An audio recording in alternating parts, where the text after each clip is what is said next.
There's something I did want to talk about, and it allows me to segue into this whole concept of using precedent. And we get some people, always asking us, well, does this look like this from this period? And I'd have to say overall, the whole precedent thing to me is just flawed because you get bogged down with things looking the same. Doesn't mean they're going to act the same because there's so many other factors. There's contextual factors. And there's a friend of ours who sent an email out. I don't know if it was just to us or he sent it out in the general distribution. And this person is actually a very good trader, I should point out.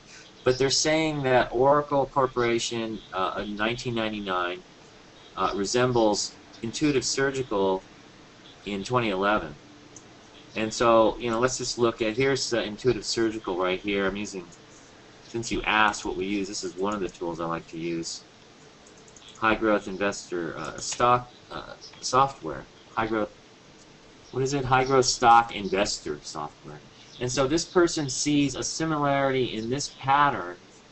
And I think what I'm going to do here is we're going to do this. Let's mess around with this a little bit so I can kind of show you what I'm looking at. And I think it's, in general, these are pointless. I really think, and people really want to get into it because that doesn't really work out in practice, and it doesn't help you in practice. Okay, so what somebody sees here is here's Oracle in 1999, and this is Intuitive Surgical.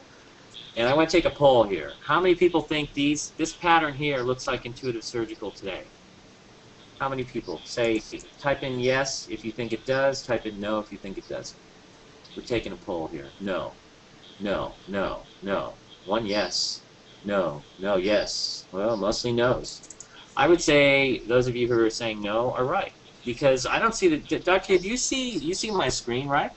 Yeah, I mean... Okay, do you see a similarity in these patterns? I don't know what they're looking at exactly. First of all, if this is the cup with a handle and then a base on top of that to form a base on base, like this did, okay, I think that's as close as you're getting.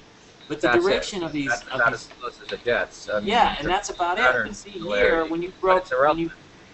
Exactly. When you broke out, you took off. Here you broke out, you failed. So now I'm wondering, are they talking about this cup and handle, and here's a base on the base here? Well, this cup, if that's a cup, is like 4 weeks down and then back up. And it doesn't look anything like this. I mean, I remember Oracle intimately because I played this stock in 1999. It's how I was up 500-something% that year. And I remember Oracle because, look here, one of the things that strikes you about this pattern in 1998, 1999 is it was up something like, well, let's count them. 1, 2, 3, 4, 5, 6, 7, 8, 9, 10, 11, 12, 15, 16, 17, 18 weeks in a row it was up. And I remember at this point it got into this tight base, and Bill got very bullish on the stock because it was showing power beforehand. And of course, it's holding in tight. You have a bunch of tight closes in here, and this looks constructive. So if you just get, only look at the pattern up to here, it looks like it's going to go. And it probably did, but then we got a correction. The market went into correction in the summertime, and this thing got cratered down a good 40% plus off the low on the weekly chart from peak to trough. And you come up off the low here, and then you move up, and you form this nice cup with handle, which breaks out, but the market's not ready, and it forms another base here. And I remember just kind of nibbling on the stock in here, and I bet you going back, I wouldn't be surprised if there's a pocket pivot back in here at some point, way back when.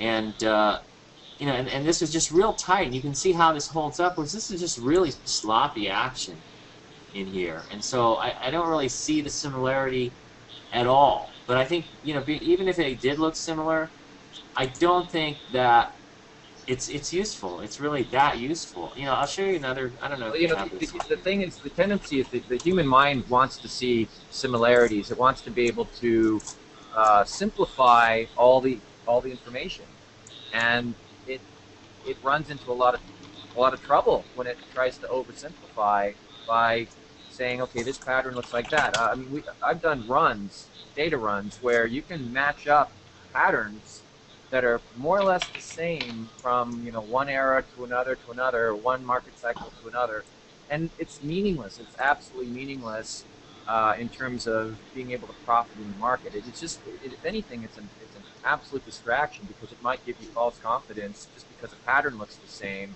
to go in bigger than you normally would. Right. And there is there is relevance to historical precedent analysis in the sense of if a lot of the criteria are similarly matched up, Right. then you can say, well, more of the ducks in our row here. You know, Right. that's interesting. But in terms of just saying that the patterns are matching up, it's absolutely irrelevant in my studies. I would have to And say, 1999 is a completely different situation than where we're at right now. right, and it's almost ludicrous, you know. And I think people should be careful about what they go emailing around. There should be a lot of caveats in there, and because I think you're simple-minded beginning investor. I don't mean that pejoratively, but you know, most investors, you start out, your approach is very simple. You're just barely learning. They'll grasp onto something like that and misapply it. But you know, there was one example where I used. This is Time Warner. You see on the left side here, on my high growth stock investor software on a weekly chart, you can see this is AOL. So this is actually the pattern of AOL. And we had a very sharp three-wave bear market from, I think, was it August to October of 1998. And AOL was bucking the volatility, and you had a very volatile deep candle, which actually was accounted for by the volatility in the market. Now, in 2007, I noticed that First Solar right here was making a pattern similar to what AOL had done in 98, 99. You can see that these actually look similar, right? Dr. K, would you say those two bases look similar? Yeah, okay. Now the other part that was lining up here is that back in 1998, the internet was a phenomenon, and that was sparking a big new rally in the market at the time. So you had this group theme going on. Okay, that's one contextual convergence number one. The second one is if you go back and look at a chart of the NASDAQ, and let's see if I can whip this out here real quick. Long chart. Here's the NASDAQ. Let's go back and look at 2007 during that period, okay? So now we're doing a little exercise on how to apply properly precedents if you're going to try and use it. But what it told me is that I could account for First Solar's volatile pattern based on what the market was doing. And you can see here, this is the exact period when First Solar created that pattern, and you can see it's a very volatile, sharp break in the market. So there's the coincidental factors here. In 1998, you had the big bear market in October, ending in October of 1998. I think that was the long-term capital crisis, and so it's very volatile, and that accounted for the action, the pattern in AOL back then. Okay, and you can see you have the same action here in the NASDAQ. Here is evident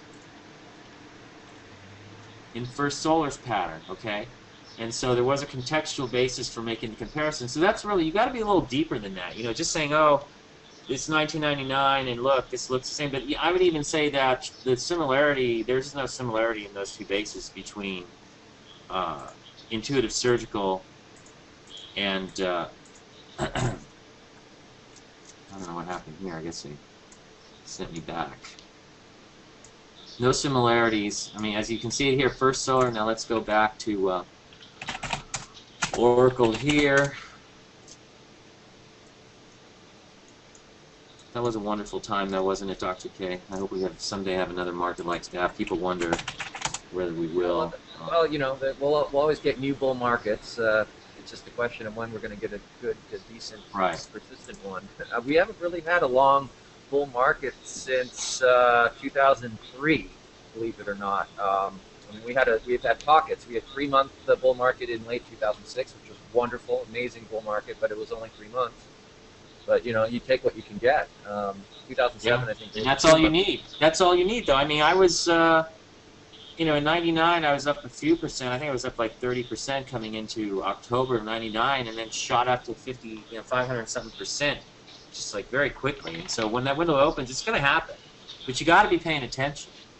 And you got to be using the right precedents, I guess, when you're trying to assess what's happening. But, you know, I'm sorry, but if you look at those two patterns, I don't see anything the same. So if you're saying right now that Oracle at this point here represents, or it was like iSearch here, or I don't know, here, I don't know, whatever it is you're looking at, I don't know. Those are good martinis, I guess. I have no idea. But you know, and then the point is, there's other factors. It's much more contextual, and it's just deeper. And you can see how applying the AOL example in '98 to First Solar in October 2007, there was contextual similarities. Number one, a big group move in solars compared to a big group move in internets back in '98, and in 2007 October, you had a very, very volatile market. So. You know, and I don't want to make, I think the person who sent this out is a very good trader, and their track record proves it.